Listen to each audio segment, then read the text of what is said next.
electronic computer, often referred to as computers, are not brains. They do not think. They are not capable of planning, devising, or creating. But they can remember things in the sense that they can store large amounts of data. Data which can be made available at a rate of speed. For example, the electronic computer can solve an equation such as one by the French mathematician Pontécoulant for the motion of the moon. This same equation would take a mathematician 2 years to solve by manual method. You may not realize it, but the chances are that a machine such as this one, or similar to it, has already affected your everyday life and will most certainly affect your future. Electronic computers and data processing machines are being used extensively by science and industry for determining new markets and new products, making possible reduced inventories. The control unit serves as the nerve center of operations, instructing the other units. The input unit is used to feed initial data to the storage or memory unit. When the processing or arithmetic unit is called into operation and given certain data, it is capable of performing tens of thousands of mathematical calculations per second. When a solution to a problem is obtained, the information is transferred from the memory unit to the output unit. Answers to problems can be printed at a rate of 600 per minute.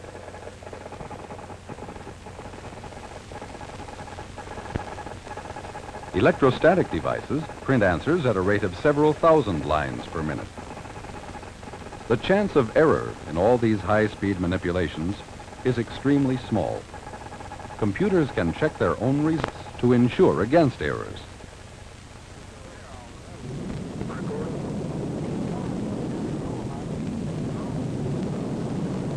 Because of their speed and accuracy, electronic computers are making it possible for man to explore fields of science in which answers to complex problems must be obtained in millionths of a second to be of value.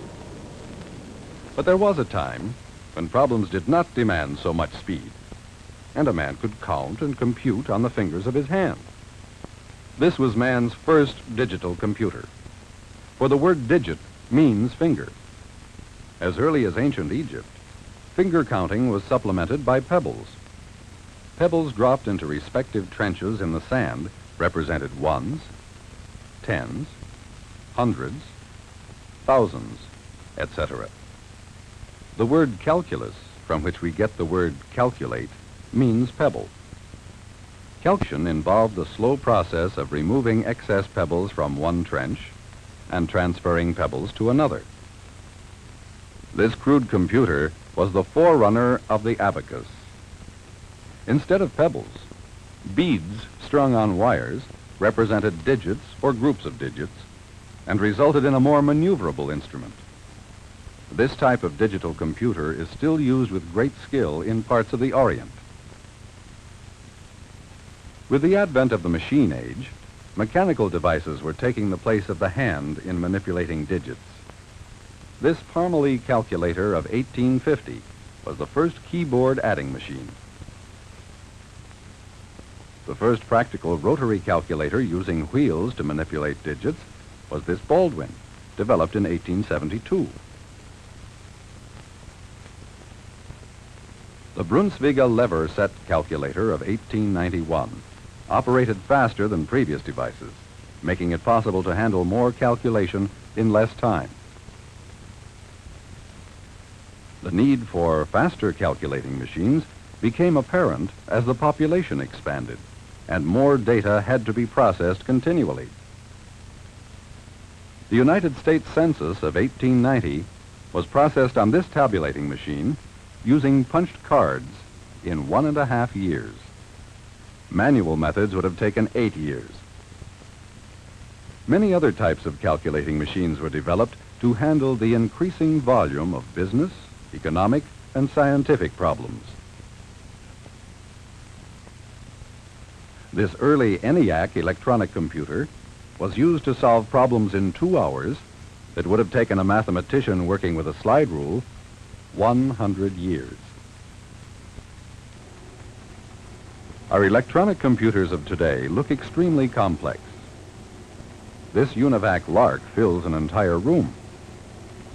Like all computers, it is made up of 5 basic components, including input, control, storage, processing, and output. These 5 components are essential to all computers, regardless of their mode of operation. Complex as they look, electronic computers operate on a very simple principle. They receive only 2 signals. They make only 2 responses. Being electronic, they have circuits that can be opened or closed, switches that can be off or on. Its understanding and its answers are limited to these 2 possibilities. Since this is true, how can we translate reams of data, thousands of words, complicated formulas, into the yes-no signals that the computer can understand? The answer is binary arithmetic, a system that uses only 2 digits, 1 and 0. The binary number 101 equals 5 in the decimal system. Any number can be written in the binary system. 142,857 looks like this in binary arithmetic. This system of arithmetic is actually more simple than the decimal system, which uses the digit 0 and 1 through 9. In order to understand the meaning of a number, we must know the place value assigned to each digit in the number. When we write numbers in the decimal system, 1 in the first column or first place means 1, 1. 1 in the second place means 110 or 10. 1 in the third place means 100 or 100. 1 in the fourth place means 1,000 or 1,000. 1 in the fifth place means 10,000 or 10,000, etc. 0 is used to tell quantity and also as a placeholder to keep the other digits in their proper places. When 0 appears in a given place, it means none of that quantity. In the decimal system, each time we move a digit 1 place to the left, we, in effect, multiply it by 10. 1, 10, 100, 1,000, 10,000, 100,000, 1,000,000, etc. With the use of the digits 0 through 9, we can write a number of any size using the decimal system.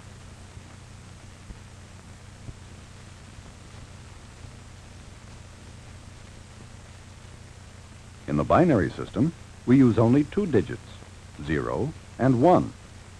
Each time we move the digit 1, 1 place to the left, its value is multiplied by 2. For example, 1 in the second place to the left represents 2. 1 followed by 2 zeros represents 4. 1 followed by 3 zeros represents 8. 1 followed by 4 zeros represents 16, and so on, with the value doubled each time we move the 1 space to the left. The zeros are used both as a number and placeholder. The numbers in between can be expressed by simple addition of the place values of the 1s in the binary number. 3, for instance, is the binary number 11, meaning 2 plus 1. 5 is the binary number 101, meaning 4 plus 1. 6 is the binary number 110, meaning 4 plus 2. 7 is the binary number 111, or 4 plus 2 plus 1. Closed electric circuits can be used to represent 1s, and open circuits, 0s. In this way, we can count as high as 7 on 3 electric circuits. With 4 circuits, we can count up to 15. The closed circuits represent 1s in the binary number 1111 and represent the place value of each 1, or 8 plus 4 plus 2 plus 1, or a total of 15. By adding more circuits, we can record any number we wish using binary numbers consisting of 1s and 0s. Circuits that are closed represent ones. Open circuits, zeros. Binary arithmetic is practical for most computers because they contain many physical devices that can exist in one of two states. Initial data, such as the account number and amount on this bill, can be read automatically by an optical reader and fed into a computer for processing. Another system used to feed data to computers is automatic reading of magnetic ink characters, such as these at the bottom of a check. If data is fed into a computer from paper or plastic tape, groups of holes punched in the tape represent decimal and letter symbols. The computer converts these groups into true binary numbers for processing and then reconverts to the binary groupings that represent decimal and letter symbols for output. Letters, numbers, symbols, the data to be placed in the computer, can also be encoded on punched cards. Holes punched in the cards represent the letters, numbers, and symbols. This data can be recorded on magnetic tape by magnetic recording heads, whose poles may be north or south, corresponding to 1 and 0. The data on each punched card is recorded on a separate section of tape. The individual bits of information can be recorded in a very small space on the tape. The sections of information are called fields. Each field contains specific data of predetermined nature. Information to be fed into a computer is often encoded on cards, then transferred to magnetic tape for input to the computer. The cards can be recorded on tape at a rate of many hundred per minute.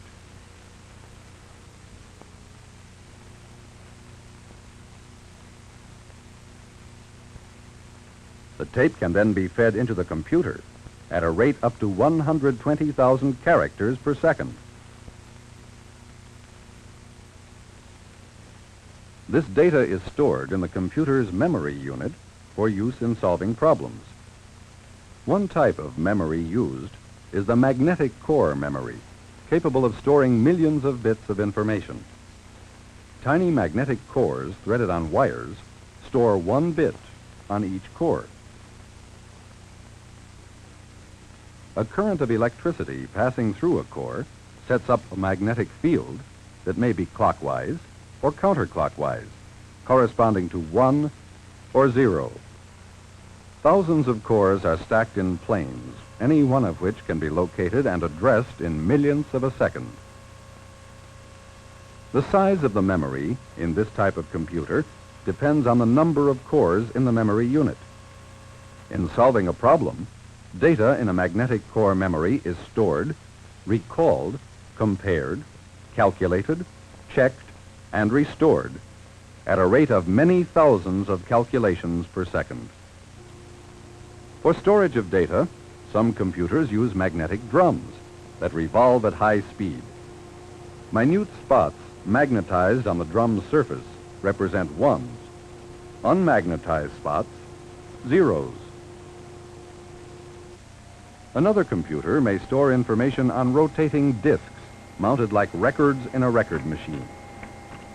A unit like this has a memory capacity of 5 million characters, any one of which may be located in a fraction of a second.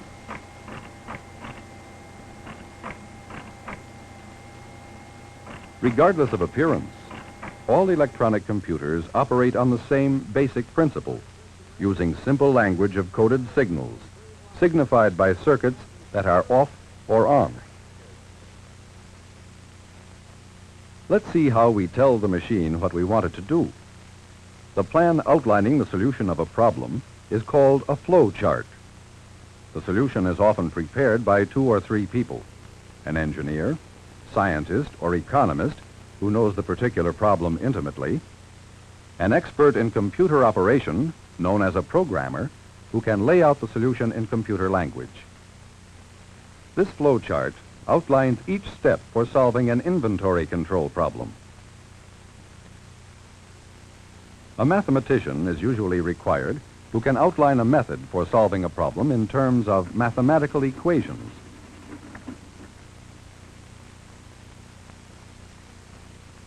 The resulting series of instructions for solving a problem with a computer is called a program. Special code is used for this program. It outlines in precise order the exact steps the computer must take in solving a problem.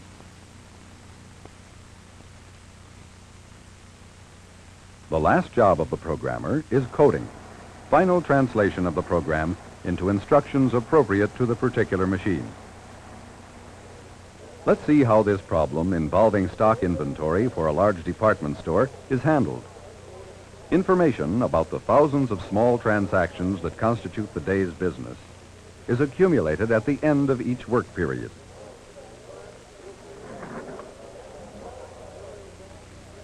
The program for processing this problem on the computer is encoded on punched tape.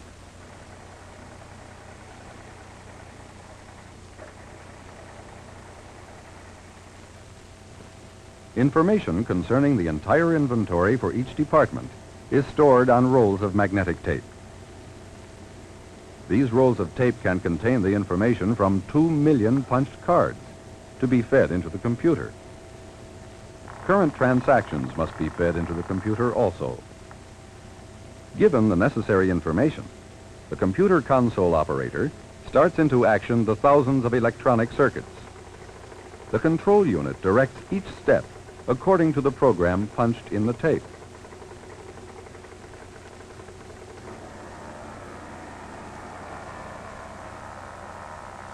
The magnetic core memory unit stores information on the thousands of individual cores. 65,000 characters of information can be stored in this memory. Thousands of electric circuits like these in the arithmetic unit connect transistors that act as switches. The transistors are seen here as silver cylinders in the center.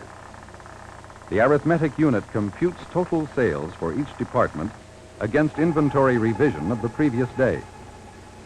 An inventory of 5,000 items can be processed by this computer in 5 minutes. The result is a daily record of departmental sales, a revised inventory, and purchase requisitions printed out at 600 lines per minute, telling buyers what items to reorder before stock is exhausted. The reams of tedious paperwork and accounting by manual methods necessary to accomplish this task would take hundreds of clerks several days.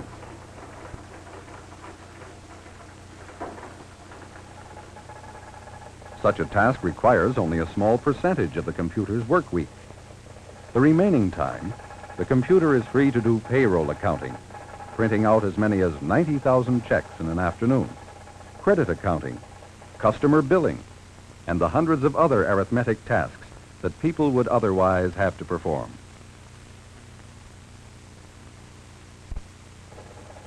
The electronic computer has extended men's minds and multiplied their thoughts, releasing people from tedious, routine tasks to become creative.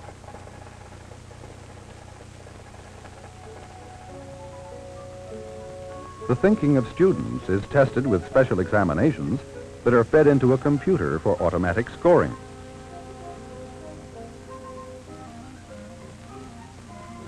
Computers are aiding medical research in developing new medicines. Control of one of the world's largest refineries is completely automatic, operated by an electronic computer a mile away. The jet age demands pilots trained to meet exacting requirements. This trainer, controlled by a computer, duplicates precise flight conditions without ever leaving the ground.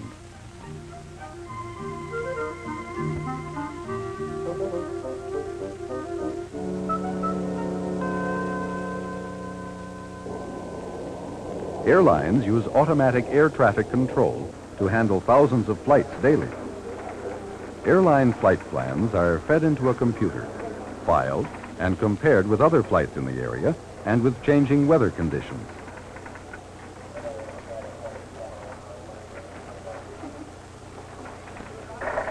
Flight instructions for each plane are automatically printed out, giving altitude and course data.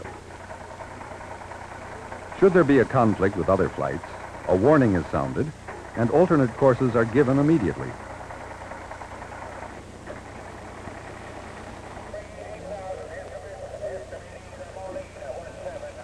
the flight controller relays the new course to the plane. Utah 18, have traffic northeast bound 12 o'clock, 2 miles. Advanced rocket design and engineering would be impossible without the aid of many computers. New design features are simulated and studied on digital computers before building expensive models.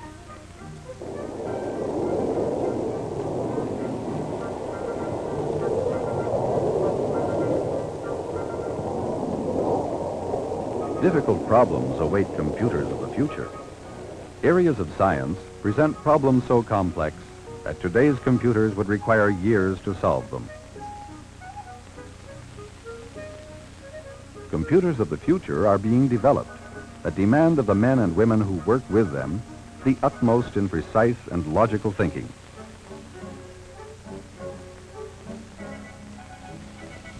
To meet this challenge, young people must begin early to develop a foundation of understanding basic mathematics and science principles.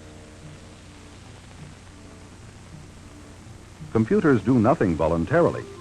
Men must direct every process. The productive activity of people in the future will to a large extent rest in their knowledge of computers and how to use them. As computers relieve people of many tedious routine jobs, they free manpower to become brain power.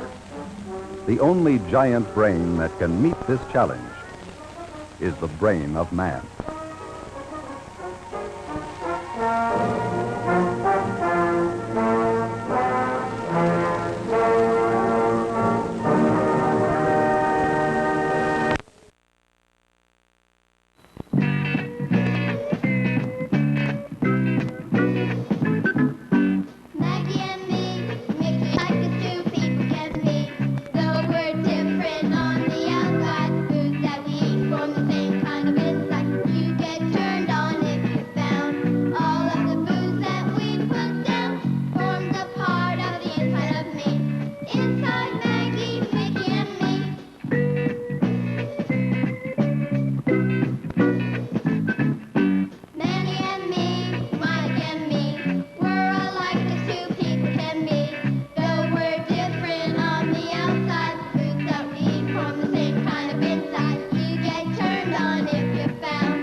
what you eat, and I'll tell you what you are. Huh? Tell me what you eat, and I'll tell you what you are. Huh? Tell me what you eat, and I'll tell you what you are. You know what that means? No. Tell me what you eat, and I'll tell you are. I don't get it. Tell me what you eat, and I'll tell you what you are means that if you know about the foods that go into you, you'll know how you can look good, feel good, and do good in the things you try. Tell me what you eat, and I'll tell you what you are. Well, pretty good, huh? Oh!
turn is Violet, that's Mike. Okay. Mike, taste these. What? Just try it. We just want your opinion on how they taste. Yeah. You expect him to eat this stuff? We expect him. Mickey, this is horrible. I told you. What did you do to him? Nothing. Look, I read the ingredients and... Okay, did you put one egg? You're sure you put one egg? You're positive. Okay. I put one. Now, how much milk? We don't have any milk.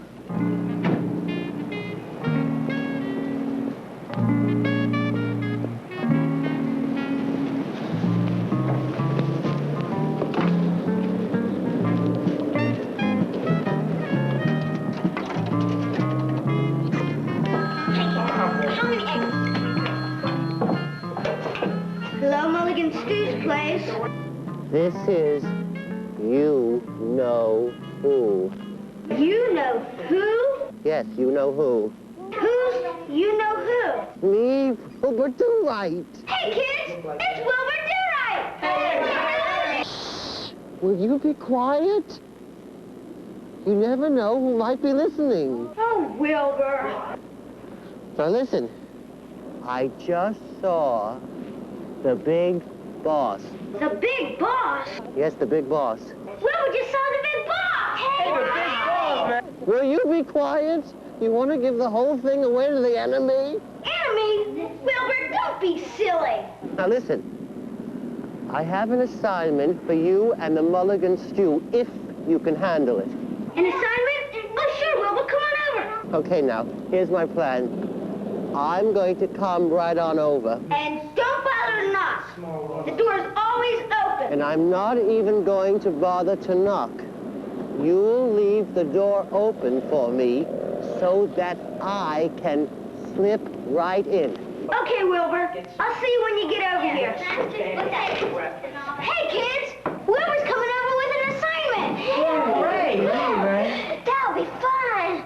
Okay, now, don't act suspicious or anything. And above all, stay calm. We mustn't lose our heads.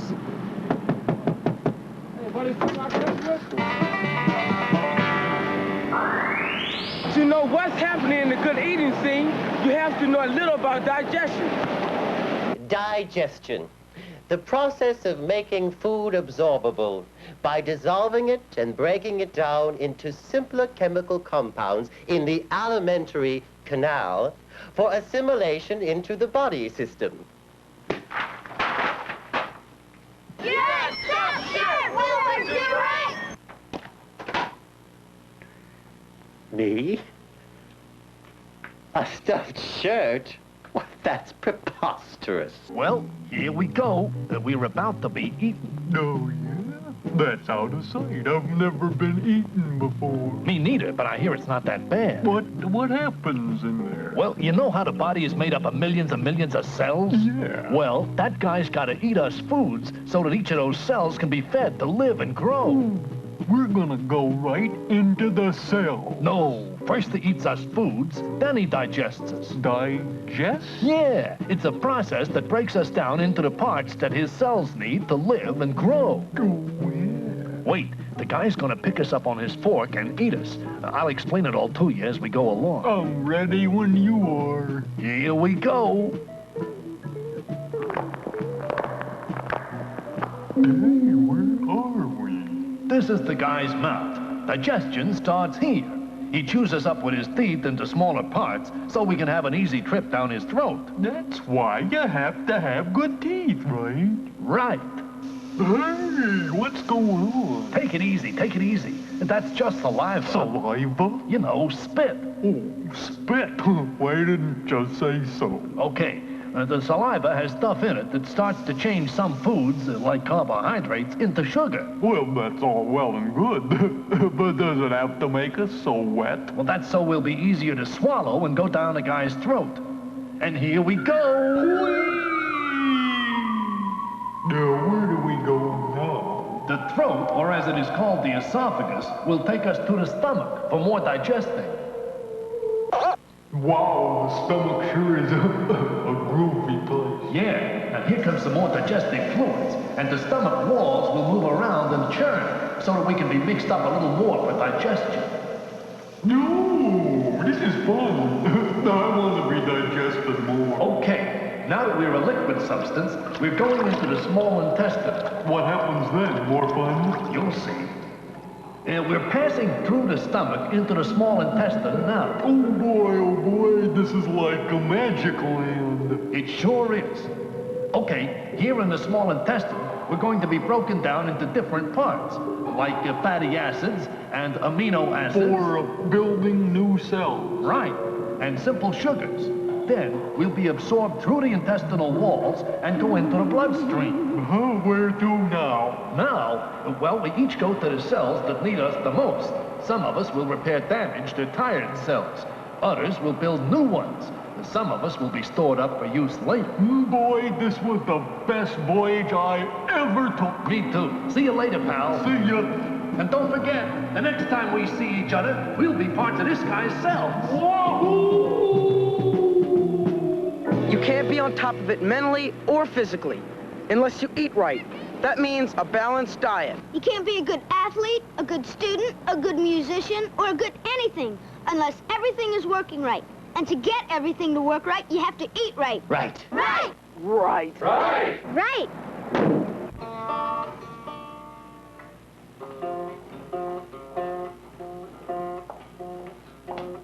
How about these? Now that's what I call pancakes. They'll just be the times. I forgot the eggs. Here I am.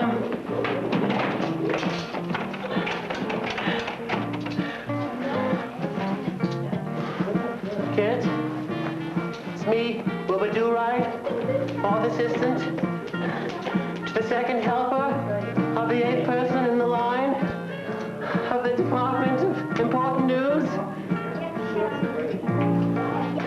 Maggie, it's me, Wilbur. Mike, will you listen? I have some important news.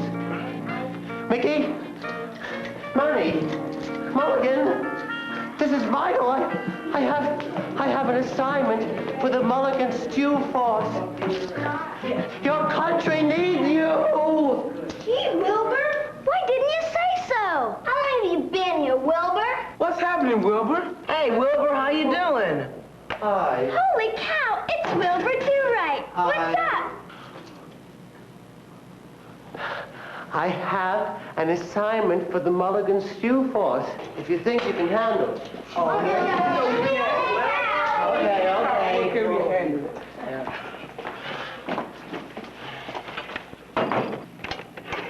Here's a film of a boy and his sister.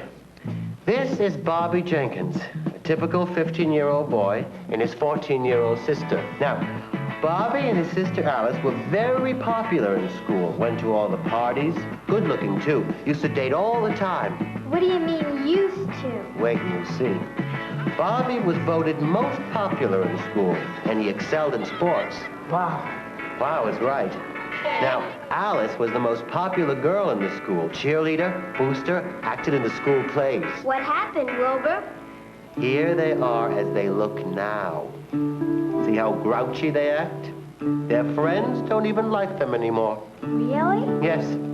Their grades are way, way down in school. Their friends don't want to hang around with them because they're so grouchy and uptight all the time. Here are the facts and figures on Bobby and Alice Jenkins. Your assignment, Mulligan Stew, if you think you can handle it, is to find out what's wrong with Bobby and Alice and fix it. Golly, looks like a tough one. But can you do it, Mulligan Stew? Can you solve this riddle? We can and we will. Yeah, we'll like do it. the other Okay, we done it once. We'll do it Great, you again. start. We? Wilbur, you're not thinking of... I mean, last time, Wilbur, we... Oh, no, Wilbur. What's the trouble? Oh, nothing, Wilbur. Everything's just fine. 4,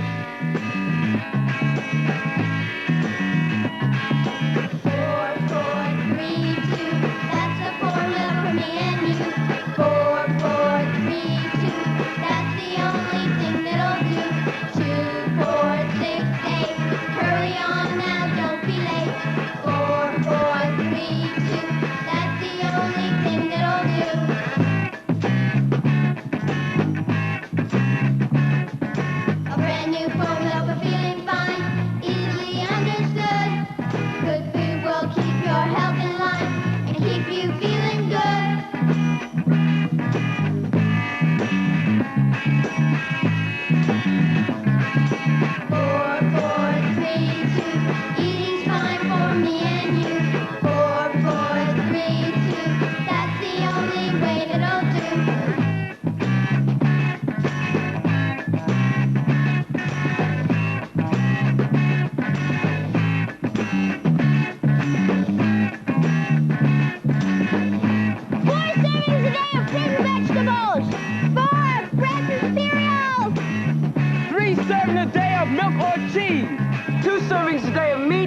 fish or fowl. 4, 4, 3, 2. That's the formula for me and you. 4, 4, 3, 2. That's the only thing that'll do.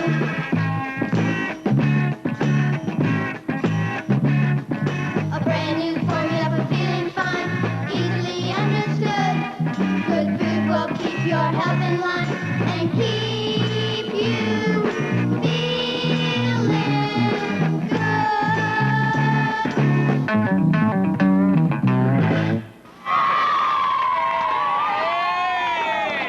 The body needs certain substances to live and grow. And these substances are called nutrients.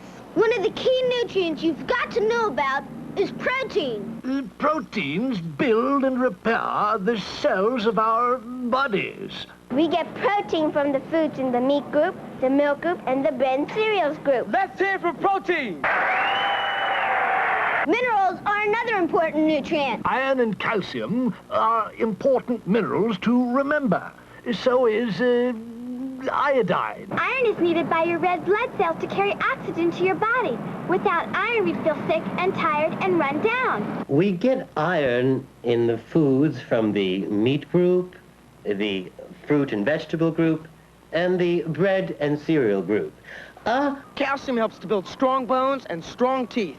It also helps keep your heart beating and helps your muscles to work. Get calcium in the foods from the milk group and the fruits and vegetables group. Vitamins are another important nutrient. Vitamin A helps you see in the dark. We get vitamin A from the fruits and vegetable group and the milk group. The B vitamins help us get energy from food. They help keep the nerves and the skin in good condition. They also help you have a good, healthy appetite. B vitamins, they're found in cereal, milk, vegetables, meats, in those 4 food groups. Let's hear it for the B vitamin.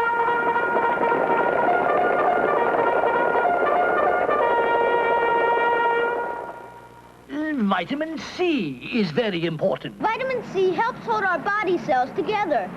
It makes the walls of our blood vessels strong.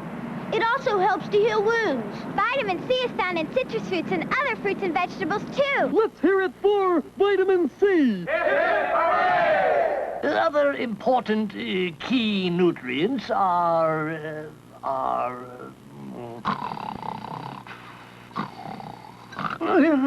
carbohydrates and fats. Carbohydrates and fats give us energy for work and play, and school and sports. Carbohydrates come from foods that have starches and sugar. Starches are found in bread and cereal. And corn and potato. Sugar can be found in honey, syrup, table sugars, jams, and jellies. Fats can be found in butter and margarine and cooking fats and oils. Let's hear it for fats and carbohydrates. Yeah! There they are, Bobby and Alice. I told them to meet us in the stands. I sure hope we can do something to help them. Me too. Well, first we gotta figure out what's wrong with them. Then we gotta do something about it. And that's the story. Always grouchy and tired. Right. My friends say I'm not much fun anymore. And I haven't had a date in weeks. Maybe you could, Sorry. Now we've got to find out what caused this change in you. You used to be the most popular guy in school, right, Bobby? Yeah, used to be. Now look at us. We're all pooped out.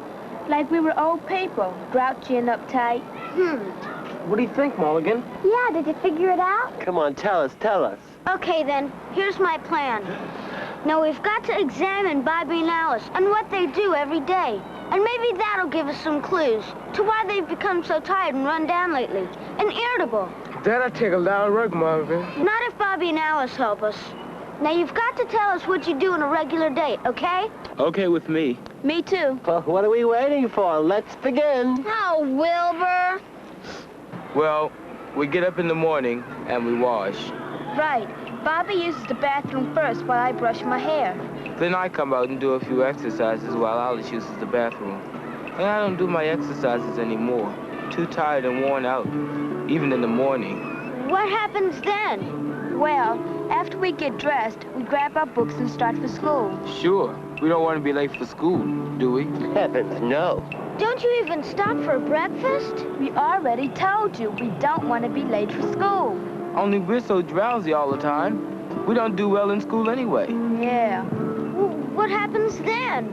First comes lunch break. What do you have for lunch? Oh, man. I get a great lunch. Meat and vegetables, milk and dessert. Then I play some ball. I grab a sandwich and milk in the cafeteria and eat it outside with my friends. Then you go back into school? Yeah. What about after school? Well, I usually go to one of my friends' house. Do you have a snack over there? Sure, potato chips and soda pop, you know. How about you, Bobby? Well, I used to have football practice in the afternoons. Then me and the guys would horse around, you know. Now I just watch. You have a snack too? Sure. Sometimes we get something at the candy store or malt shop. Once in a while we have a hot dog. Okay, how about supper? I eat everything my mom puts out for us. Me too. I'm really hungry. Well, do you think you can help us? I think so. But first I've got to check some things out with some of my friends. Who? Some kids I know. Oh, what can they do? I'm not sure, but they know a lot about problems like these. Just don't stand there. Go find them. I've got these two friends, and their name is Bobby and Alice Jenkins, you know? And they're all grouchy and uptight all the time. And I figure, you know, like, maybe it's due to the fact that they don't eat right. Well, do they have good lunches? They eat good lunch, they told me. Do they eat breakfast? No, they don't. That might be it. Well, in 4-H, we're learning different things about how breakfast could be good for you, and that if you don't eat breakfast, you get all grumpy and get headaches during the day. My name is Maggie, and I'm conducting a series of interviews on food and nutrition. Could you tell me what you had for breakfast this morning? A piece of toast, a glass of milk. What did you have for breakfast this morning? I had 2 eggs and bacon this morning and toast and a glass of milk. Bacon and eggs, orange juice, and coffee. Sauce and eggs. Do you think breakfast is important? Yes. Why? Well, it gets your day started. Because it gets you started for the day. Keep you from getting hungry through the day. Because it gives you something to run your energy on. Do you know what formula 4432 stands for? No. Okay. 4 servings a day of fruit and vegetables you should have every day. And 4 servings of bread and cereals. 3 servings a day of milk and cheese, and 2 of meat, fish, or chicken. What does food give you?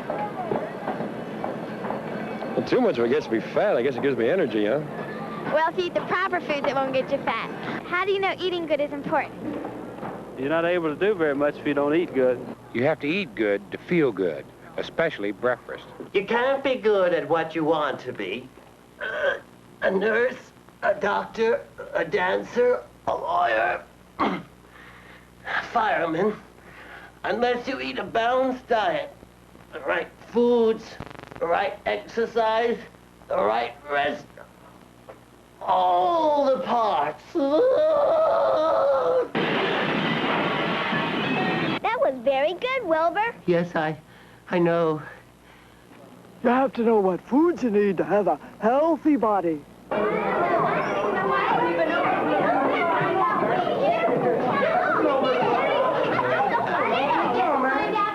I want to know what we're doing here. I thought we were supposed to be solving the problem for Bobby and Alice.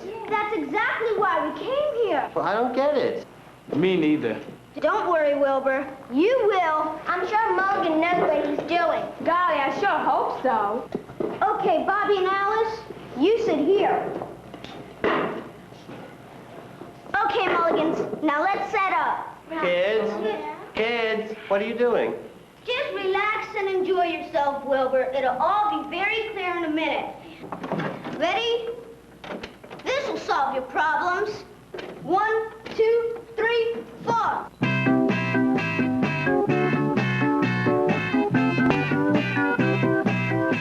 You gotta eat breakfast. You gotta eat breakfast to keep you feeling fine all day long.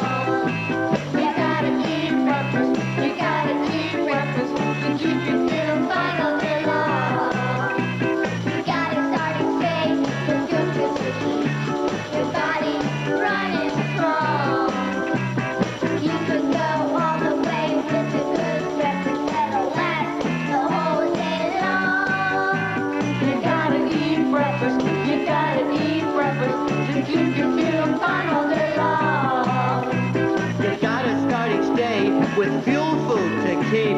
body running strong. You can go all the way with a good breakfast that'll last the whole day long. You gotta eat breakfast, you gotta eat breakfast to keep you feeling fine all day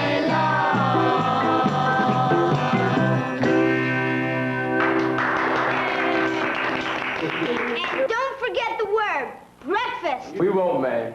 Breakfast, that's for us from now on. Yeah. Your body is made up of millions and millions of cells. To keep your cells healthy and repair damaged cells and build new ones, we need nutrients. Nutrients come from the foods you eat every day. Your body needs nutrients to live and grow. Proteins are nutrients. Vitamins are nutrients. Minerals like iron, calcium, and iodine are nutrients. Carbohydrates and fats are nutrients. Like man, you need nutrients to live and grow. You need nutrients to live and grow. And 1, 2, 3, 4. You need nutrients to live and grow. Yeah! Remember, 4432. You need 4 servings of fruits and vegetables. You can get 1 or more at breakfast. You need 4 from the bread and cereal group. You can get 1 or more at breakfast. You need 3 servings from the milk group. You can get 1 at breakfast. And 2 from the meat group. You can get 1 at breakfast. Got it. And thanks. We'll never forget what we've learned. Yeah, thanks, Mulligans. Oh, thank you too, Wilbur. Thanks, Wilbur. Oh, it was nothing. You have to eat the right foods to look good, feel good, and do good in the things you try. There's really no other way to do it other than eating right. I eat right. Do you? I eat right. Do you? I eat right. Do you? I eat right. Do you? We eat right. Do you?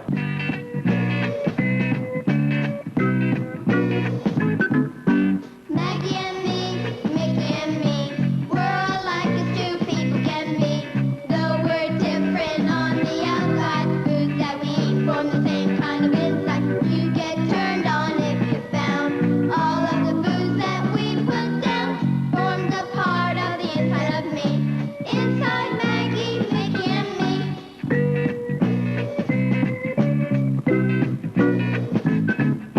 Manny and me, Mike and me, we're all like as 2 people can be.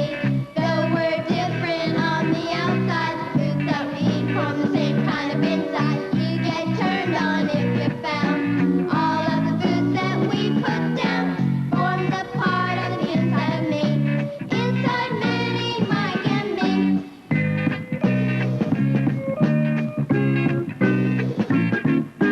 Mulligan and me, we're all like as 2 people can be. Though we're different on the outside, the foods that we eat form the same kind of inside. You get turned on if you found all of the foods that we put down form a part of the inside of me. Inside of Mulligan and me.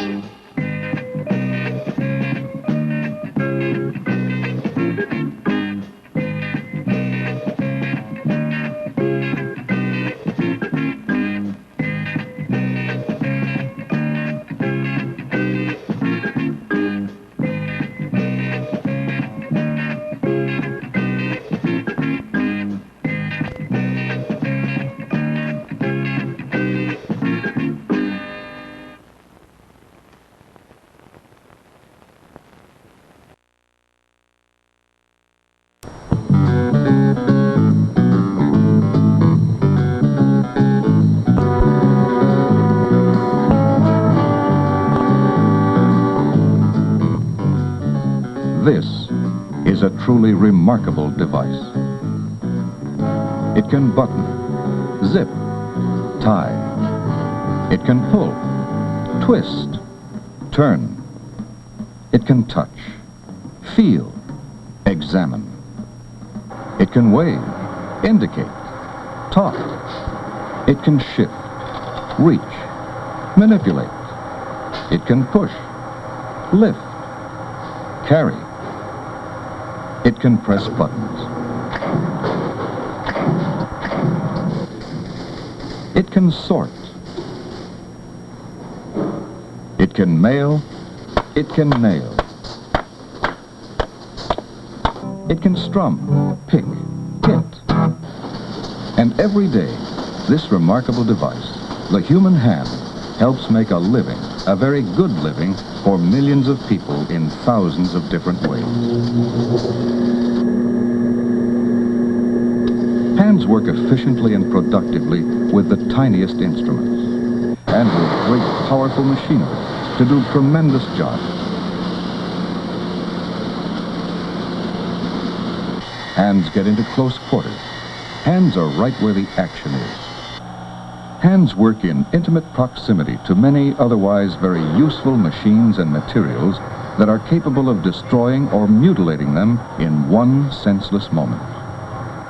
There are several specific kinds of danger in most work situations. Each kind deserves the greatest respect and understanding. First, there is the shear type of machine or situation, a guillotine for hands. It chops hands or fingers right off. Among the common examples are paper cutters, cleavers. Even the common scissors is in this class. A pair of heavy, hard-edged objects can pass close together and become a shear. A hand or finger in the gap may be chopped off. Once you know what to look for, you'll discover examples of the shear around your work situation. You'll soon learn to recognize and respect this type of hand and finger hazard. The next specific type of danger is the rotating motion. It may have a horizontal axis, or a vertical axis, or be on an angle. It may have a toothed, spiked, bristling, or jagged edge that can cut into fingers or hands.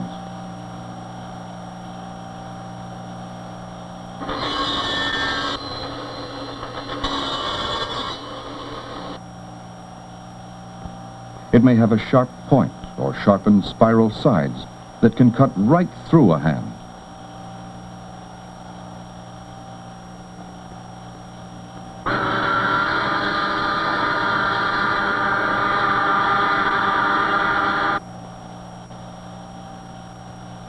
It may have irregular projections that can come around and hit fingers and hands, hard enough to break them. It may be able to catch a finger or hand and mutilate it. The rotating or spinning hazard is a common one in many places of work. You'll be able to spot this danger and keep its hand-destroying possibilities in mind. Don't get too familiar with spinning fan blades, small ones or big ones.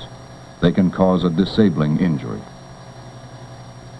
A third specific type of hazard to hands is the in-running nip.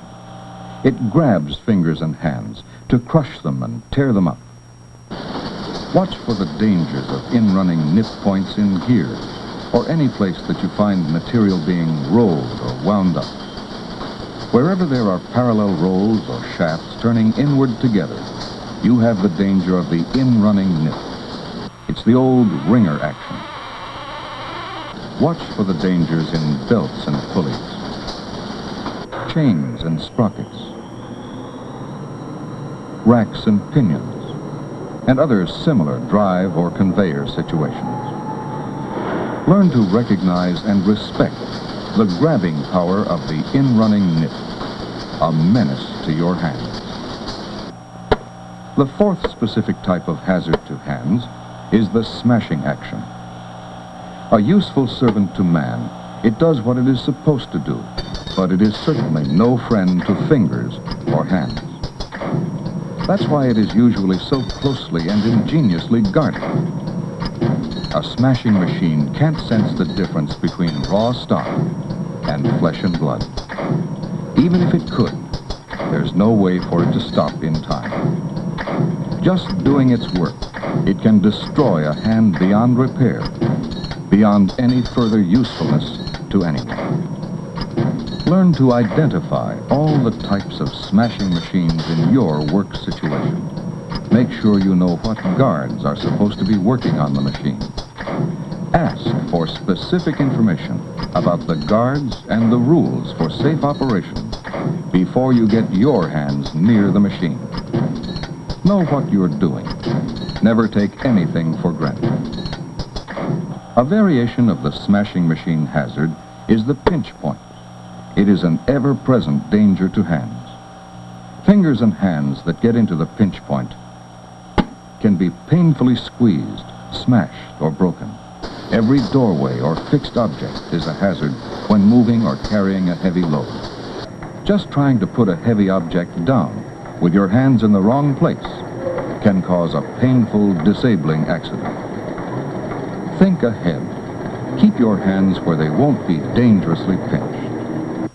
With just a small movement, a pair of heavy drums can crush fingers. But hands can be hurt in ways that do not involve machines. Acids, steam, fire, corrosives, sub-zero processes all have their useful roles to play in modern manufacturing, trades, and services. But unprotected hands simply can't live in contact with them. They have the power to burn, freeze, disfigure, or destroy fingers and hands.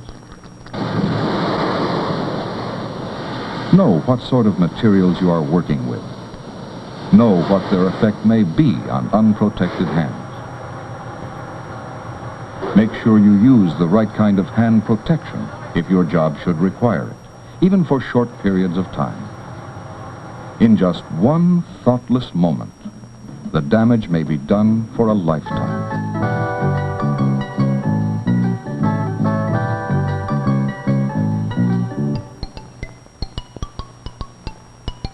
Science is developing more and more remarkable substitute devices. But there's nothing quite like the human hand in its original, healthy, perfect state. Never try to get past the guards on machinery. Shortcuts can be costly. Take a second to turn off or disconnect the power when you adjust, clean, or oil a machine. Take off rings and metal watch bands or bracelets when you work with machines or electricity. Use a brush to sweep away scrap or shavings, not your hands. Get treatment right away for any cut or tear or break in the skin. Know when and when not to wear gloves while working. Wash up with soap and water or hand cleaners that will not damage your skin. Your life will be so much better if you never find out how much you can't do with disabled hands.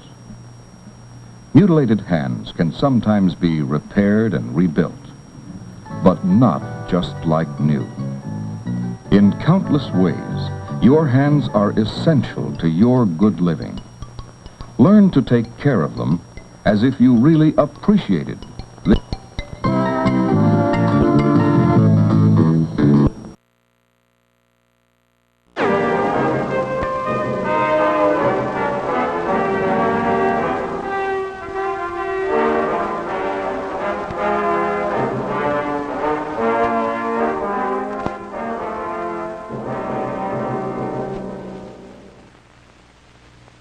This is a modern shopping center, a symbol of the sedateness of modern living. Here you may shop at a leisurely pace amid a myriad of consumer goods ranging from alphabet soup to zithers. And the hub of this restful haven for modern shoppers is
The modern life is a good life, but problems do exist. Man has always been troubled by insect pests. Not only are they annoying, they carry germs from filth to your dinner table. But perhaps a large part of the problem is with you yourself. Yes, you. Let's go into your kitchen. After supper, you scrape your plates into the garbage bag. Then you take the full bag outside and deposit it in your garbage can. But look at that mess. Let's start again. And this time, let's do it right. Wet garbage should be wrapped in newspaper to prevent leakage, which attracts roaches and flies. Your garbage bag should be kept in a container, which will also help keep away flies and roaches. And the container should be washed regularly.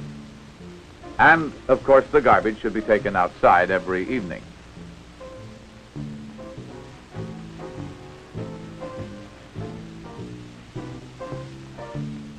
Wait a minute. Your kitchen is all right now, but what about this? This is a mess that must be cleaned up. Let's start by looking inside your garbage can. Those slimy, crawling white things are maggots. They will soon mature into flies that could carry germs to your dinner table. A can eaten by rust allows all sorts of insects and vermin easy access to your garbage. It should be replaced by a sound container. A loose-fitting cover lets odors out and vermin in. All cans should have tight-fitting lids. I hope that your can doesn't look like this after it's been emptied. Your garbage can must be washed out regularly. But there is one more problem. Everyone has had the problem of too much garbage for the can. Of course, the solution here is simple. Always have enough cans for your garbage. Some elements of the community have their own ideas on what should be done with garbage.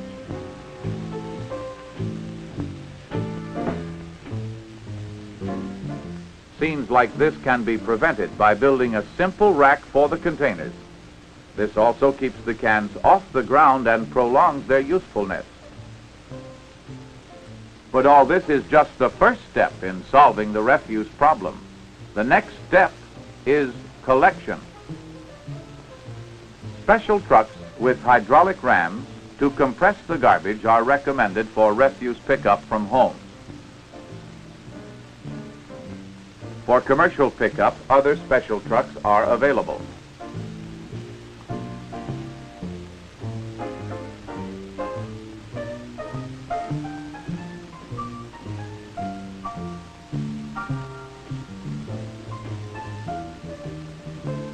A closed-bodied truck without a packer arrangement is satisfactory but less efficient, while an open-bodied truck is unsatisfactory as it redistributes the refuse over the countryside. This litter, along with that spread by litter bugs, costs the public many thousands of dollars each year to clean up.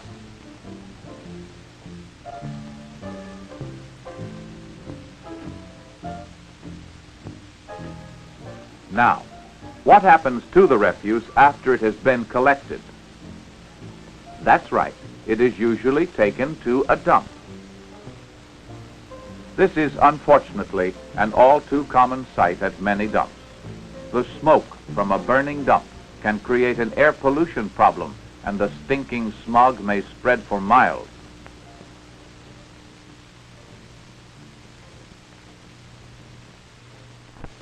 In a non-burning open dump, although there is no smoke, there is a pervading, offensive stench.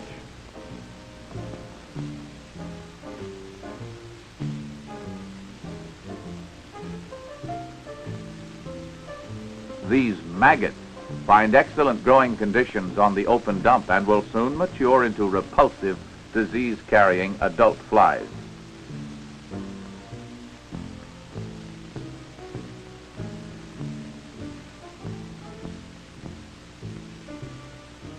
Rats find an abundance of food and a good home on open dumps. They too are responsible for the spread of several serious human diseases.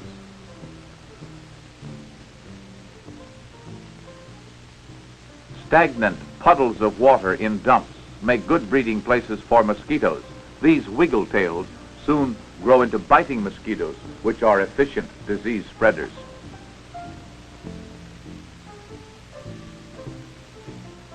Besides open authorized dumps, others just seem to spring up wherever people find it convenient to discard their refuse. Such promiscuous dumps are hard to control, offensive, and a community health problem. Yet it is possible to dispose of refuse in a manner that will be sanitary, economical, and an asset to the community. Such a method is called a sanitary landfill. Each day, collection trucks bring their loads to the landfill.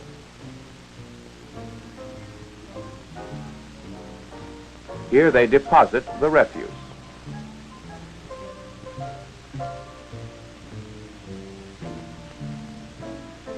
After the day's collection has been deposited, it is compacted by a bulldozer or other piece of heavy equipment.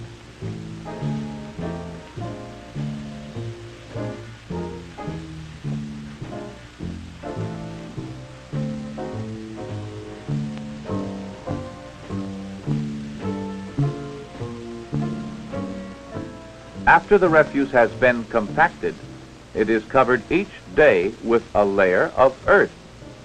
This seals it off from flies, rats, and other vermin, and eliminates air pollution. There are two types of sanitary landfills. One is the trench method, wherein a trench is excavated and the refuse placed in it, compacted, and covered daily. In the gully or low ground method, refuse is placed and compacted in a natural low area and covered daily with earth obtained from adjoining slopes. A completed landfill cell looks like this and allows reclamation of the land. This housing development is built on what was once a sanitary landfill, as is this high school and the adjoining athletic field, and this shopping center. Where there is no suitable land readily available for a landfill, incineration may become necessary.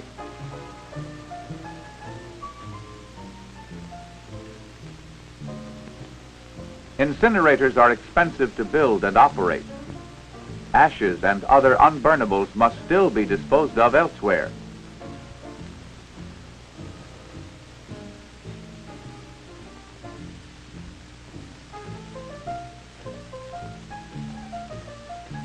As a community grows, the incinerator becomes inadequate and additional disposal may revert to an open dump.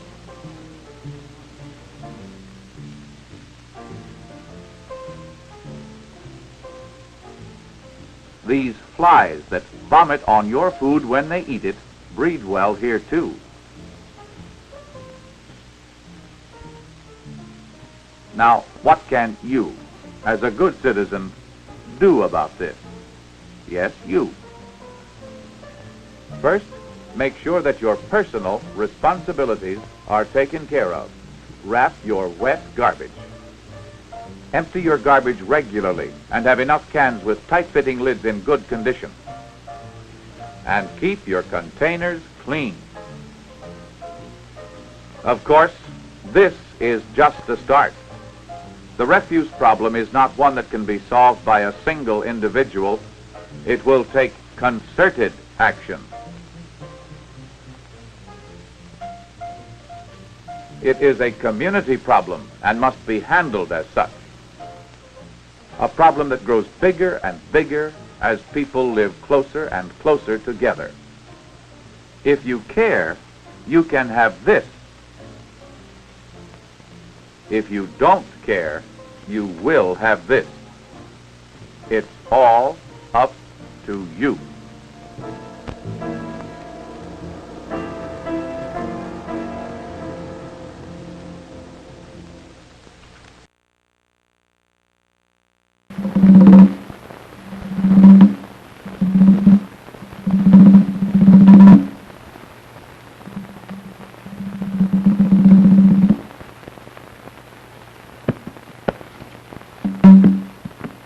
What's it all about? Every day we hear the words. Words like quality, productivity, excellence, competition. Words don't seem to get the whole message across. But we can tell you what it's all about. It's about work and jobs and what's happening at Delco Products. Some of you know right now what's happening. There have been layoffs,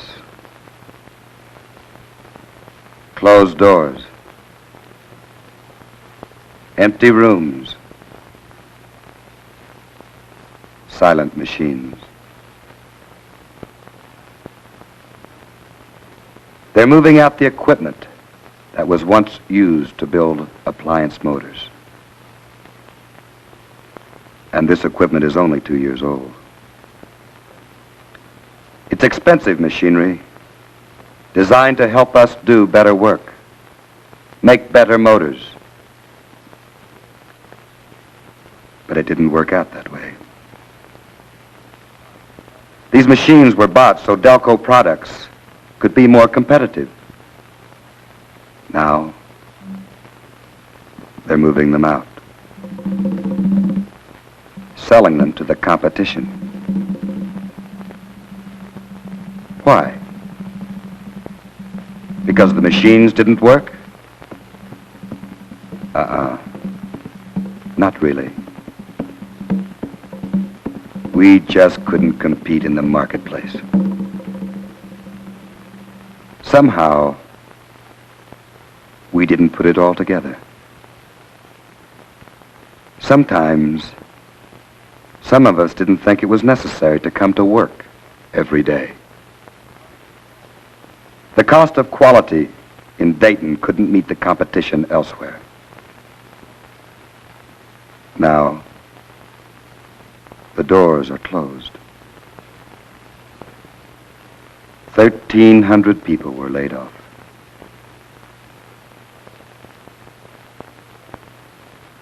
Some did come back to work in other areas, but a lot of jobs were lost. Many can relate the shutdown to work in the hermetically sealed appliance motor area. For them, that's where it happened. What's it all about? It's about competition. In the whole world, people are working, making the motors that once was our job. Somebody down south, somebody out west, even somebody in Japan is doing that work. The need is still there, but the competition is getting the job done. Now you know. You say there's really nothing to worry about? We have new products coming up? Yes and no. We can't take 2 steps backward while we take 1 step forward. We need the new products and the old business too. That's the only way we can stay healthy. We can learn a lot from what happened in other industries. Most of us know that 9 out of 10 home radios are made in Japan. That industry is gone from the USA. Did you know that 2 out of every 5 pair of shoes are made overseas?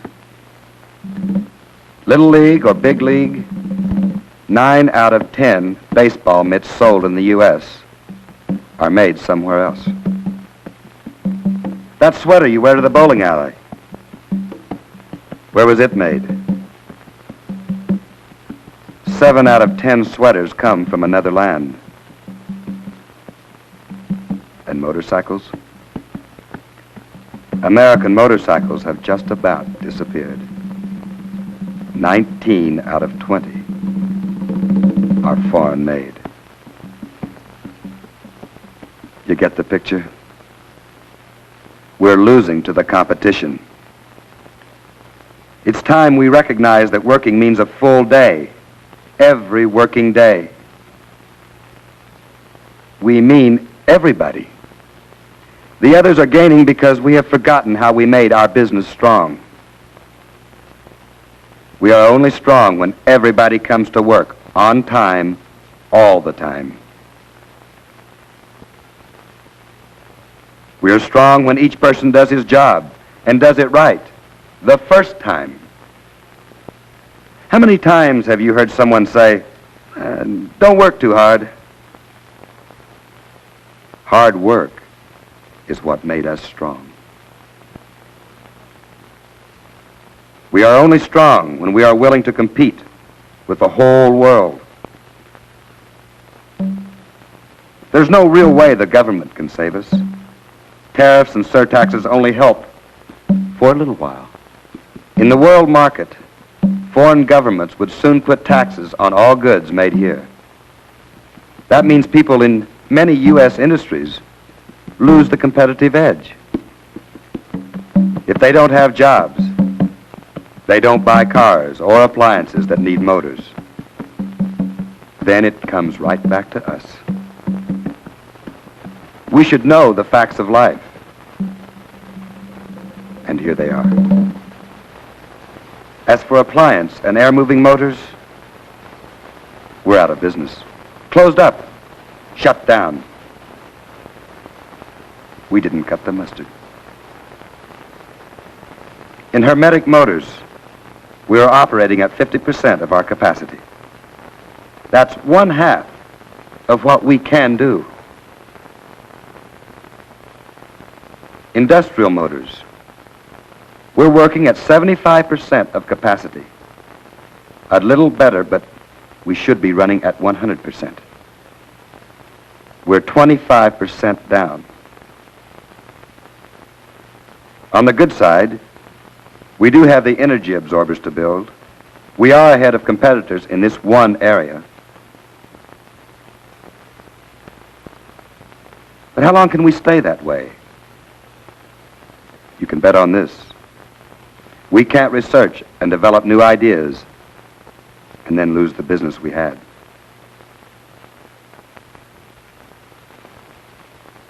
Most of us grew up knowing about competition. If you score a field goal and the other guy scores a touchdown, he's ahead. That's what it's all about.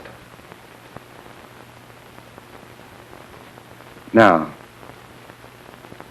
let's talk about what we can do about it.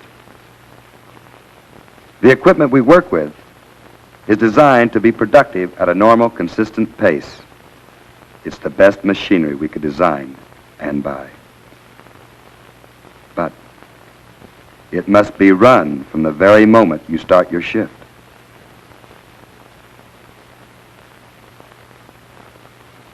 If you're doing your job, you know it. But if you're not, you know that too. You see, we're paying the highest rates. We should set the highest goals for ourselves. The machines are there all the time, but they can't be used to advantage when people stay home from work. When we come to the plant, we come here with the idea that we'll do a full job for our pay. A full measure. That's what it's all about. We are the people who can really make the difference in competition. That's us. Us. Everybody has his own job. What matters is how we do it. We can't blame the other guy. It's our pride and our sense of value. If we don't do the job, somebody else will. And he or she may not live in Dayton or Rochester.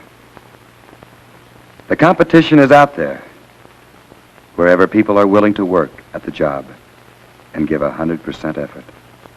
No amount of good management, modern machinery, or product research can substitute for our pride in our work.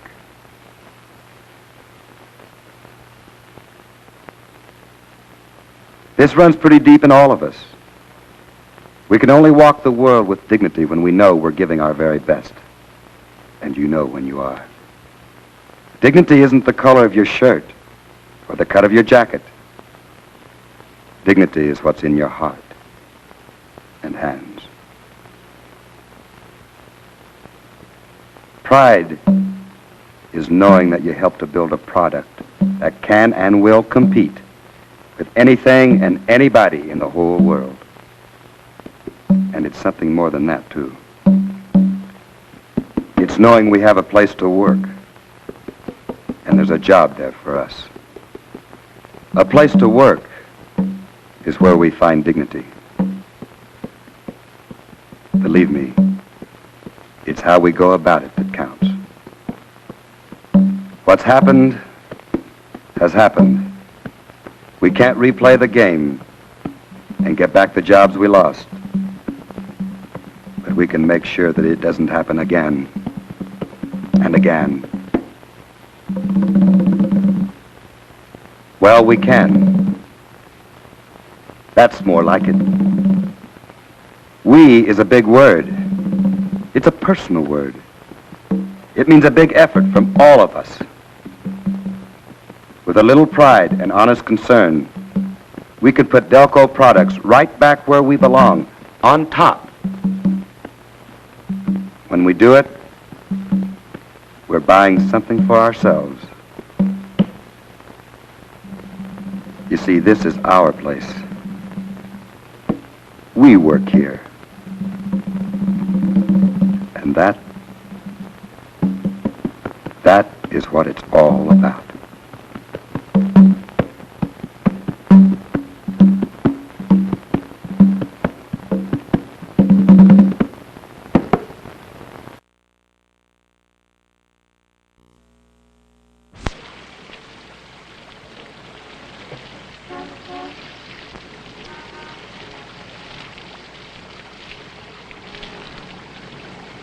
Pretty neat, huh?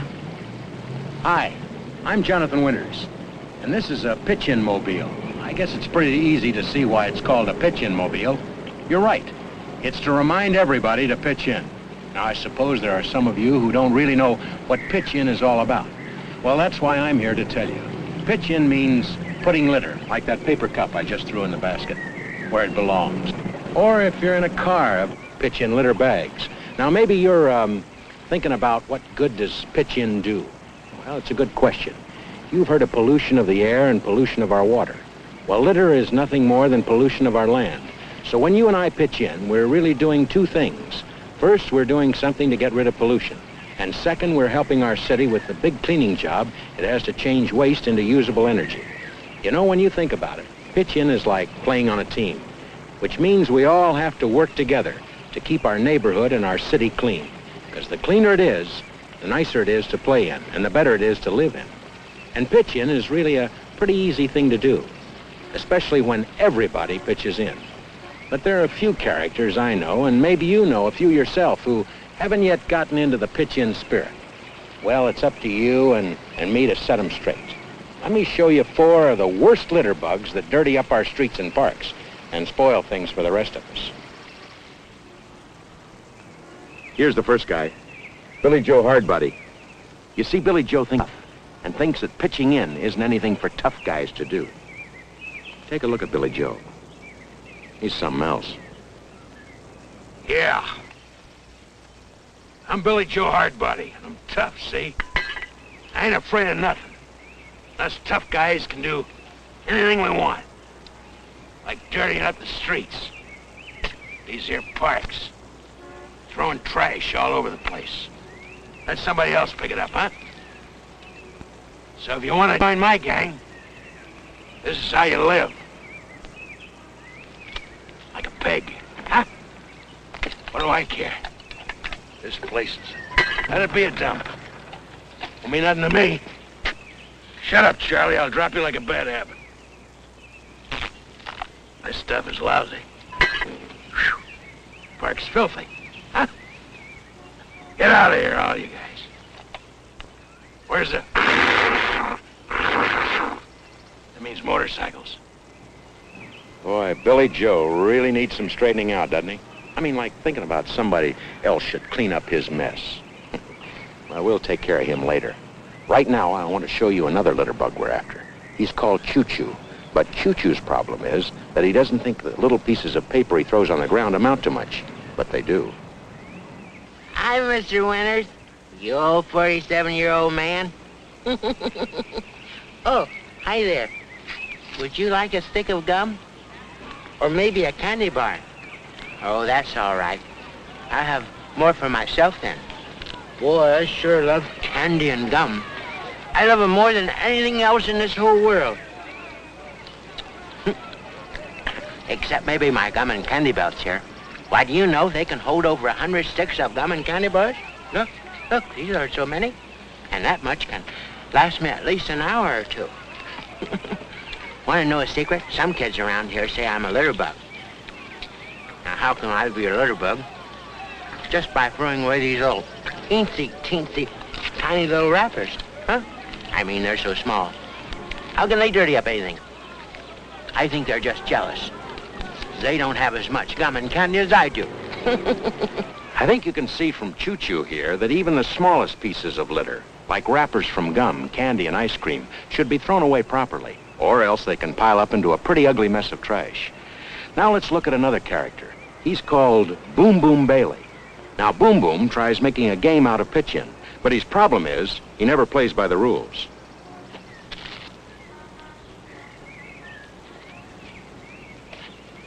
Hello there. I'm Boom Boom Bailey. Someday, I'm going to be a great big basketball star. Pay attention. Just watch this jump shot. See, I'm faking the guy. Faked him out. Shoot. Oh, shoot. I guess I got to work on that jump shot a little bit. You know what a kid called me the other day? I want to tell you what he called me. He called me a litter bug. Now, what a thing to call a guy, especially a coach. I'm just practicing, that's all. That's what it's all about. Just practicing. No harm in that, is there? Watch this shot. This is going to be a dandy. I'm going to make it this time. Well, you can't play with paper anyway. I'll tell you something. If Boom Boom really wants to be a big star, the first thing he's going to have to do is to learn how to pitch in. Because pitching in is nothing more than everybody working together, whether it's making a championship team or keeping our city clean. Now, the last guy I want to tell you about is this clown here, Lazy Legs Lardo. His problem is he's just too lazy to put his trash where it belongs. This guy is Mr. Filth, Mr. Trash. Look at him over there. I don't know why folks call me Lazy Legs Lardo. Maybe you heard some of them say I don't pitch in because I'm lazy. Well, I ain't lazy. Maybe just a little tired, that's all. Oh, I can tell you that's hard work. I think maybe I'll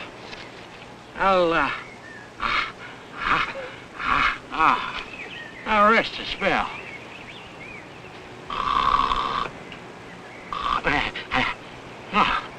If only that pitch-in basket wasn't so far away.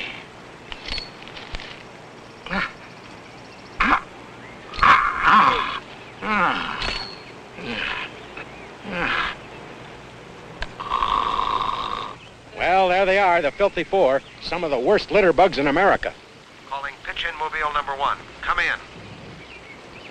Pitch-in mobile number 1 reporting. The Filthy Four have been spotted littering the north end of the park. Proceed with caution. They are armed with litter and considered dangerously dirty. Okay, I'm on my way. Say, how would you kids like to help me get the Filthy Four to pitch in? Yeah! Okay, hey, that was real good. Okay, now, when you find them, what are you going to tell them to do? Pitch in! I'm with you. Right on. Watch yourself.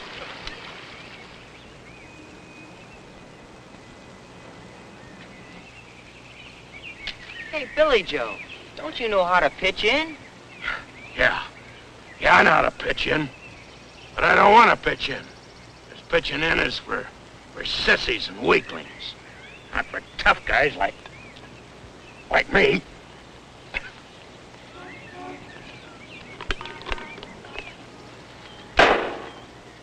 do you think about pitch-in now, Billy Joe?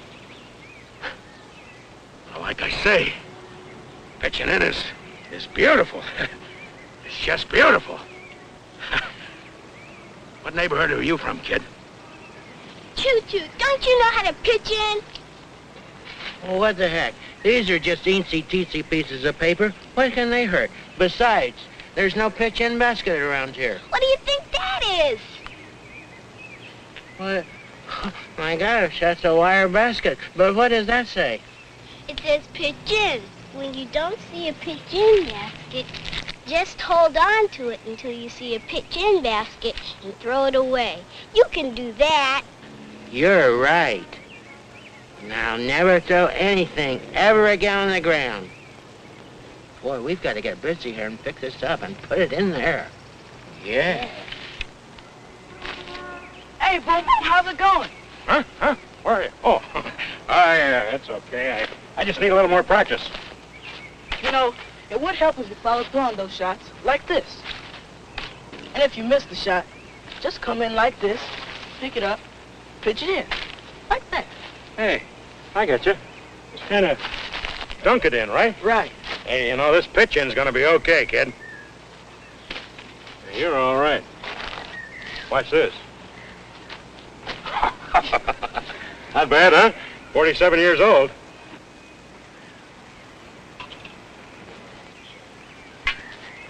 I can't believe one person can make such a big mess. Don't you know how to pitch in? Yeah, but I just don't feel like it. Well, you've got to at least try. I need some help. Did I hear somebody call for help? Who is that old bat? Well, it's Maud Fricker. What's going on here? I'm trying to get Lazy Legs Lardo to pick up his mess and pitch in. You leave it to me, dearie. I used to get the mister up every day for 37 years. And sometimes you have to do it with a little sweet talk. Get up, you clown. Get up and pitch in, or I'll take my cane and use your head for a wiffle ball. I think I made that boy into a one-man pitch-in army. How about it, Johnny? You need any more help? No thanks, Maud. I really appreciate your help.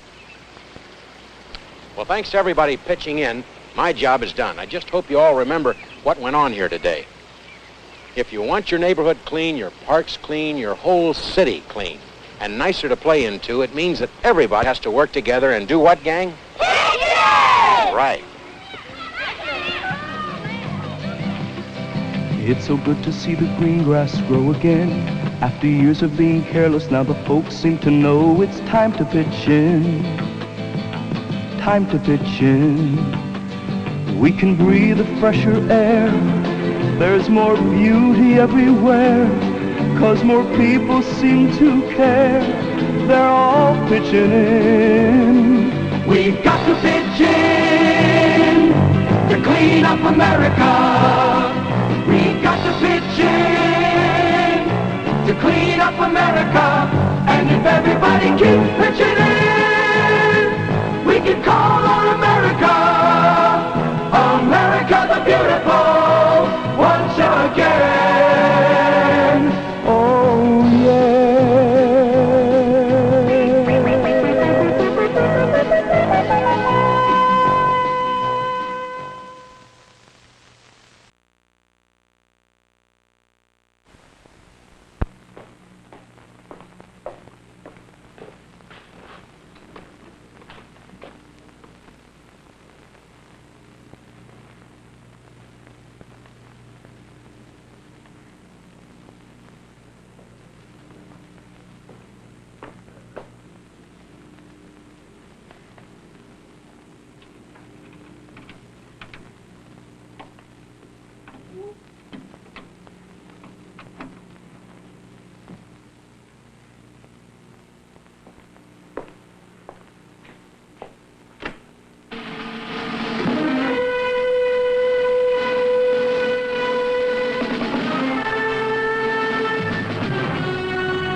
That's it?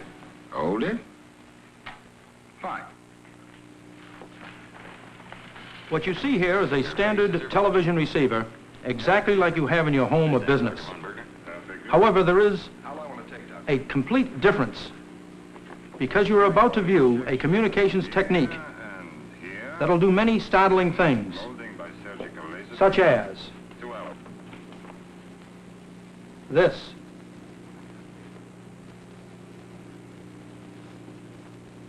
And this.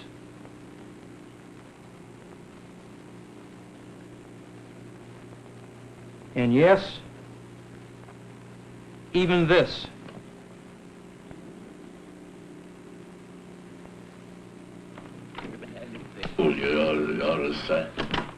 Hi, I'm Bob Hill, representing Columbia Broadcasting System's Electronic Video Recording Division. I want to thank you for taking time out from your busy schedule to view EVR. It gives me a particular pleasure to bring to you this new communication system. This particular system has captured the imagination of everyone who has seen it perform. There are three basic components that go to make up EVR. The EVR cartridge, which I hold here in my hand, the EVR player, and a standard home television receiver. And in that order, I would like to give you a brief summary as to how they all mesh together to make CBS EVR the communications system that it is. Let's start first, if I may, with the cartridge. The EVR cartridge is very small and compact. It is 7 inches in diameter, 2/3 of an inch thick, and contains 750 feet of film. There are 180,000 individual picture frames here on this film format that I'm directing your attention to. EVR is broken down into 2 channels, a channel A and a channel B. Both of these channels contain 25 minutes of running time. Therefore, you have 50 minutes of playing time on 2 monochrome channels, 25 minutes on each track. Now, there are no sprocket holes in the EVR format, unlike other films, which prolongs the life of the product. There is a magnetic sound stripe down the perimeter of the film on both tracks. You can program independently each channel if one desired. Now, in our processing facilities in Rockley, New Jersey, we can accept the following formats for conversion to EVR: 35 millimeter, 16 millimeter, videotape 1 inch, and videotape 2 inch. All can be converted to one communications medium, and that being EVR. Now, why don't we move over to the player and see the rest of our system. The EVR player is compact and completely portable. Built under the lid of the player itself is a handle for portability.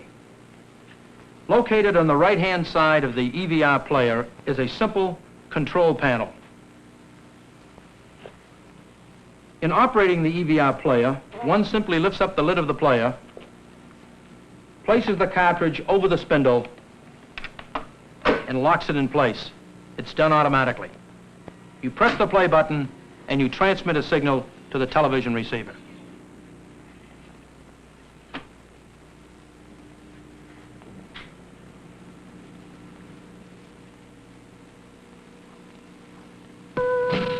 You noticed how simple it was to load the product into the player itself, for it threads automatically through the player. You're viewing EVR in a well-lit room. And examine, if you will, the high-resolution TV image on the screen itself. Her face is her fortune. And her future. Understand, Dr. Von EVR, in the installation of the system itself, is extremely simple. All one needs is a thin dime, for you have a lead that comes out of the back of the EVR player that goes direct to the antenna terminals of any standard television receiver. And I'm sure you recall my doing it earlier in the program. Now, EVR can be used in a one-to-one situation. By that I mean one EVR player to one television receiver, or you can use this EVR player for 5 television receivers, 10 or 20. Or for that matter, you can feed this into a standard CATV and master antenna distribution system. Now let's take a look at some of the real unique features of EVR and makes it one of the most exciting communication systems that there is today. First of all, the still frame capability.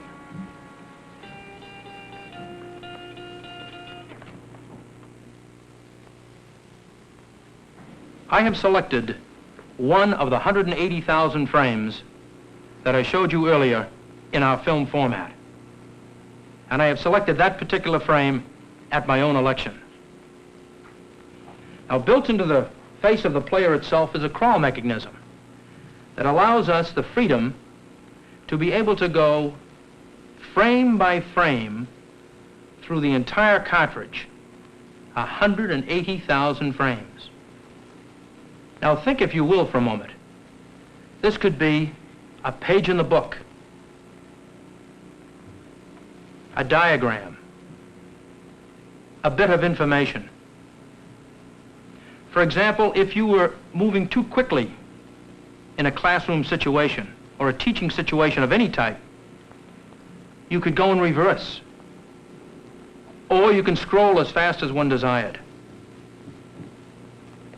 So what I'm pointing out to you here is the storage capability of an EVR cartridge is almost limitless, because you've got 180,000 bits of information contained in a small 7-inch cartridge. Now, not only can we go frame by frame, but we can go from track to track, from one channel to the next channel. And if you recall earlier, we showed you Mission Impossible, which you're viewing now, and then we showed you Robert Frost on another track. Very slowly, I will go to the other track and show you Robert Frost.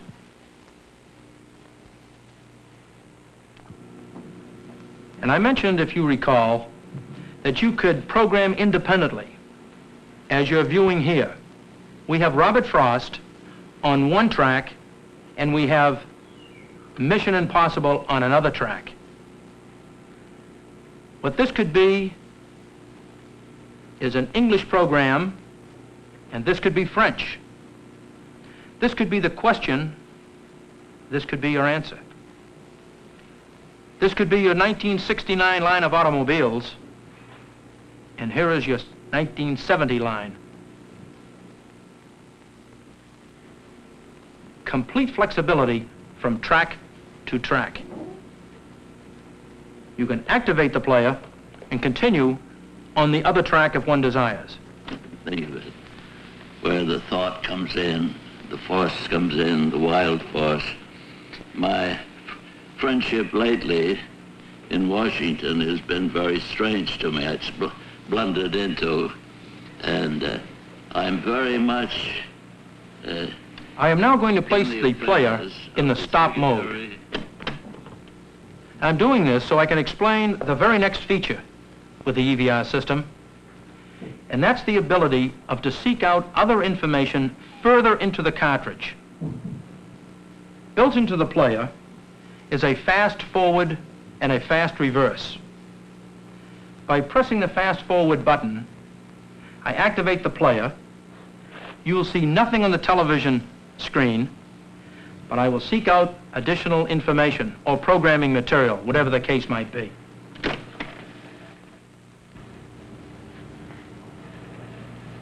I then stop the player, activate the machine, and we're well into the cartridge.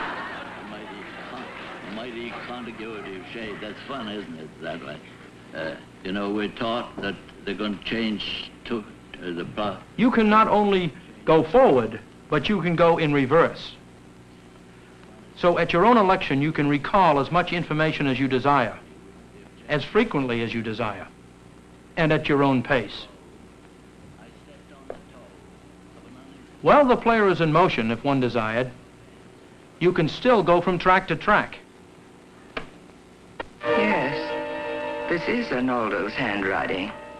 Why would he plan something like that without letting one of us know? My husband was always... I'm going to press the stop button for one moment to make another point and to show you another feature. When the player is in the still mode, there is absolutely no audio whatsoever.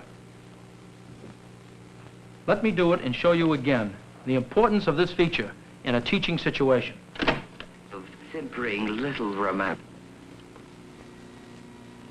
This allows you, the teacher, the instructor, the sales manager, or whomever, the opportunity to interject one's own personality and bring that subject forth. I might add, and you probably already noticed this, EVR is completely silent. You are not competing with a 16mm projector or any other type of mechanical device. Nor am I lowering the house lights or setting up a 40x40 screen. You're viewing a program on a television receiver that's common to everyone.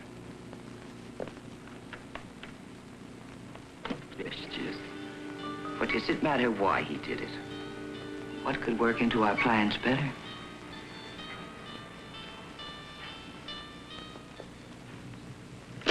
In order to rewind our programming material, you never have to touch the product. You simply press the stop button and the rewind button. It is all done automatically within the EVR player.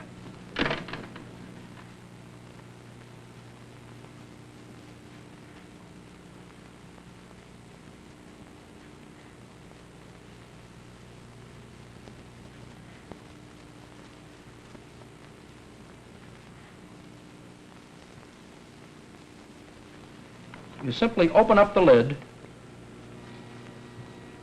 reach in to the well, and remove the EVR cartridge, which was the program that you were just viewing, completely sealed and ready for library use. EVR offers you the complete freedom of choice, viewing what you want, when you want it, and as often as you like. I thank you and hope you've enjoyed our demonstration of EVR, a development of the Columbia Broadcasting Systems Laboratories.